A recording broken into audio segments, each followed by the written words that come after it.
Oi, meus amores, tudo bem com vocês? Para quem não me conhece, eu me chamo Ruceli, sejam todos muito bem-vindos ao canal Eudorameira. O verão está dando o ar de sua graça aqui na Europa.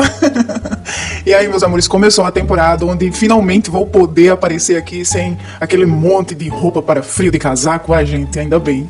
Mas, vamos direto para o assunto principal deste vídeo, que na verdade é algo que eu nunca fiz aqui no canal, que é um vídeo respondendo as perguntas de vocês. Eu resolvi fazer este vídeo porque o último vídeo que eu postei aqui no canal, falando sobre o drama coreano querido Honam, ele fugiu completamente do que eu imaginava. Muitas visualizações, muitas curtidas, muitos comentários, e é claro, sou muito grata por isso, pelo alcance que ele teve, porque trouxeram pessoas novas aqui para a nossa família, e você que chegou recentemente por causa deste vídeo, seja muito bem-vindo. Aqui é um lugar que eu amo falar sobre algo que eu sou apaixonada desde 2016, que são os dramas asiáticos do Japão, da Coreia, da China, de Taiwan, enfim. E aqui eu vou tirar algumas dúvidas que eu vi, que eu anotei, tudo certinho. Algumas das perguntas eu já tentei responder de maneira mais rápida lá no próprio comentário, e você que deixou um comentário lá que eu não vi, uma pergunta que eu não vi, me desculpa de coração, foram muitos comentários, eu tentei responder todos, mas eu não imaginei que isso fosse acontecer. E eu fiquei muito chocada porque, sim, existem alguns doramas que a gente fica, sim, confuso. A gente fica ali tentando entender o que é que tá acontecendo na história. Tem dramas que tem muitos detalhes, muitos personagens, muitos detalhes nas histórias dos personagens secundários. Só que eu não imaginei que isso fosse acontecer tão forte com este drama. E sim, muitas pessoas deixaram lá comentários dizendo: ai, obrigada, a história foi um pouco confusa, eu consegui entender por causa do seu vídeo. Sim, eu tentei fazer um vídeo, inclusive com uma maneira diferente dos vídeos que eu trago aqui para o canal, porque normalmente eu dou a minha opinião, mas este vídeo em específico eu fiz questão de fazer um resumo do dorama e dar as minhas opiniões. Inclusive isso tem no próprio título, porque realmente é um drama que tem muitos detalhes na sua história. Tem que realmente estar muito atento. Este vídeo aqui é realmente para quem já assistiu o drama, tá? Quem ainda não assistiu, quiser assistir o meu primeiro vídeo, vai lá assistir, vai assistir o drama, depois você volta aqui, tá bom? Antes de entrar nas perguntas de fato, eu acho que não custa nada eu fazer um resumo bem basiquinho deste drama, tá bom? Porque eu sei que tem gente que ainda não assistiu, mas está aqui de curioso. A gente vai acompanhar a história de um casal de irmãos que cresceram juntos. Em um determinado momento da infância, o menino desaparece. 12 anos se passam e do nada um homem aparece dizendo que é o filho desaparecido daquela família.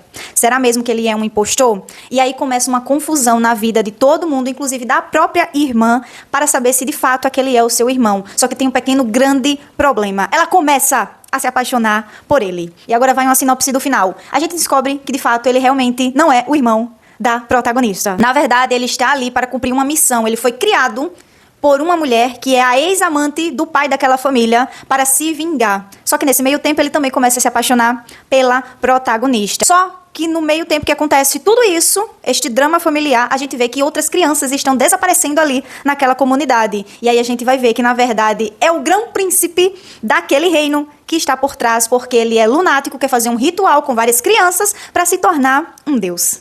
Resumi todo o dorama. Não sei. A primeira pergunta, meus amores, é da Lídia Arruda, e ela pergunta: não foi essa atriz que faleceu? Gente, eu li essa pergunta e eu fiquei um pouco confusa. Fui pesquisar na internet e, gente, eu não sabia de coração. Uma das atrizes que está no elenco deste drama faleceu um pouco de tempo depois que o drama foi gravado. Ela é a atriz Park Jin-ah. Pra quem não lembra, ela é a Xamã. Ela apareceu nos episódios 1, 4, 10 e 11. Ela aparece ali no início, quando a mãe da família do clã Min está louca, depois de tantos anos que o filho desapareceu, e ela aparece ali. Ela também aparece no final.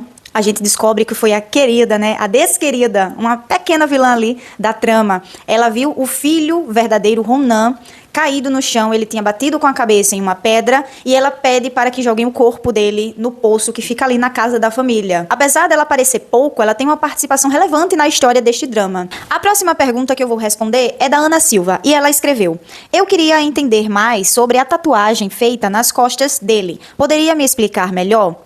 Ela, quando fala dele, é o protagonista. Eu deixei uma resposta rápida lá no comentário, mas aqui eu vou tentar falar com mais detalhes para deixar uma explicação melhor. Quem assistiu o drama viu que muitas crianças, além do verdadeiro Honam, desapareceram na mesma época que o Ronan desapareceu.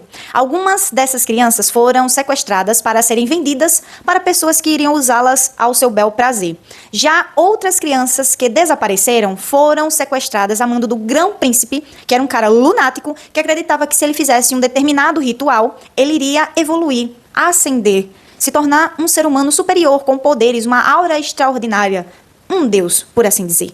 E, é claro, para fazer esse ritual, ele precisaria de alguns talismãs. E a gente sabe que talismãs são ali objetos com símbolos, com letras, desenhos, que dão uma certa proteção em alguns casos, e em outros casos faz um determinado tipo de coisa. E então, meus amores, eu imaginei que este homem era tão lunático que na cabeça dele o ritual teria uma maior eficácia se os talismãs fossem vivos, ou seja, feitos em seres vivos, que no caso eram as crianças. Então, nas costas de cada uma daquelas crianças, ele fez ali o desenho que eu vi que representava uma ação ou um sentimento praticado pelos humanos na vida real, ali no dia a dia. Como, por exemplo, o protagonista, que a gente vê que nas costas dele tá desenhado o ato explícito ali de acasalamento dos seres humanos, que com certeza representa a luxúria ou os desejos mais carnais dos seres humanos. E aí, meus amores, nas costas de cada um, ele fez o mesmo. A gente vê, meus amores, que em um específico momento ali de um episódio é contado um pouco sobre esse ritual, entretanto, sem muitos detalhes. Então eu vou contar aqui a minha interpretação do que é que iria acontecer. Tá bom? Eu acredito que o ritual funcionaria assim. Aqueles meninos seriam sacrificados, no caso agora já homens feitos, e nesse sacrifício eles levariam consigo as mazelas do Grão-Príncipe. É tanto que nas costas do protagonista tá desenhado algo pecaminoso, que no caso seria a luxúria. Então, meus amores, como com o sacrifício daqueles pecados, o Grão-Príncipe se tornaria um ser humano limpo, em um nível muito alto, podendo assim ascender, se tornar um ser humano evoluído e com poderes para fazer o que quisesse ali naquele lugar. A próxima pergunta, eu acredito que é uma dúvida de muitas pessoas, porque eu peguei 2 comentários perguntando a mesma coisa. A primeira pessoa perguntou: e afinal, quem era o Homem de Neve? Foi a Fernanda Martins. A segunda pessoa foi a Sandra Cristina, que perguntou: quem é o Homem de Neve? O Homem de Neve nada mais, nada menos é do que um ser humano normal, um homem comum. Ele foi quem sequestrou a dedo as crianças que eu acho que ele achou que eram perfeitas para serem os talismãs vivos do Grão-Príncipe. Só que a série mostra este homem como um ser sobrenatural, com os cabelos longos, com não sei quantos metros de altura, só que isso foi uma imagem que a gente viu a partir do ponto de vista das pessoas que viram, que naquele momento em que viram este Homem de Neve, elas estavam com medo. O medo faz a gente, muitas vezes, exagerar no nosso relato, ou ver coisas que a gente não veria normalmente se estivéssemos em sã consciência. Então, por isso que aquela menina falou: ele tem não sei quantos metros de altura. Na verdade, ela só estava com medo. Então, ela viu aquele problema maior do que ela. Mas, meus amores, ele era um homem comum. É tanto que o protagonista, quando vai lutar com ele, ele consegue tirar a vida dele e a gente vê que ele sangra, que ele é um homem normal. Só que eu vou mais além, meus amores. Eu ainda acho que, além de um homem comum, um Homem de Neve, ele era como se fosse um xamã. Com certeza ele tinha algum poder, ou ele falava com espíritos, ele via ali seres malignos, enfim, eu acho que ele mexia com magia e afins. E eu também acho que foi ele que alimentou na cabeça do Grão-Príncipe essa história de ser um ser humano evoluído e tudo mais. Se eu não me engano, eu acho que eu vi um comentário no vídeo que também fala a mesma coisa. Então não foi só eu que interpretei assim. A próxima pergunta é da Silvana SF. Na verdade, ela colocou 2 perguntas. Vou responder a primeira. Ela pergunta: a mulher que criou o protagonista cuidou dele antes ou depois da tatuagem? Eu acho, e tenho quase certeza, que é depois. Por quê? A gente vê que o protagonista, ele era escravo de uma família junto com aquele rapaz que anda com ele, aquele que não pode falar. Os 2 conseguem fugir daquela família, entretanto os 2 são capturados e levados para o Grão-Príncipe. Com certeza foi o Homem de Neve que os sequestrou. A gente vê em um momento que o protagonista, ainda criança, está ali sendo tatuado em suas costas. Ele consegue pegar um utensílio e machucar o Grão-Príncipe. É nesse momento que ele escapou. E depois, com certeza, a mulher que o criou, que é uma ex-amante do chefe da família Min, o resgatou e o criou, com certeza com segundas intenções. E é óbvio que a gente vê isso no fim do dorama. Ela, na verdade, o criou para que ele se tornasse um matador, um ceifador, uma pessoa ótima com artes marciais e luta, para que ele pudesse fazer a vingança dela na casa da família Min. A segunda pergunta da Silvana é: se o Ronan morreu na infância, como o esqueleto parecia ser de uma pessoa adulta? Ela ainda acrescenta. Ela tem uma teoria. Ela disse: se houver uma segunda temporada, será porque o Ronan está vivo e aquele esqueleto não era dele. No finalzinho do último episódio, aquela cena com a xamã que disse que ele estava voltando. E primeiro eu vou responder a pergunta. Sim, eu acredito que aquele esqueleto que é colocado em cima da mesa ali no final do último episódio é sim do verdadeiro Ronan. E sim, realmente, parece ser o esqueleto de uma pessoa adulta, porque o esqueleto de uma criança, os ossos, obviamente, são pequenos. Eu não sei se foi ali um problema com, sei lá, o valor na produção ali do drama, nos bastidores, eu não sei. Às vezes isso acontece sim em muitas obras. Agora, o fato de ter uma segunda temporada, eu não acredito que vai acontecer, até porque muitos dramas coreanos e também de outros países asiáticos são feitos, na verdade, com o intuito de ter um início, um meio e um final fechado, uma história completa. É muito difícil dramas terem uma segunda temporada. Agora, em relação à cena que ela fala, que a xamã fala pra mãe ali do verdadeiro Ronan, ele está voltando. Eu acho, na verdade, que a xamã falou aquilo porque ela estava louca. A gente vê que ela está tão louca que as coisas básicas do dia a dia ela não consegue fazer. É tanto que a xamã quem está dando comida na boca dela. E a xamã fala essas coisas para acalentar o coração daquela mulher que não está mais em si, não está mais sã. Está completamente surtada.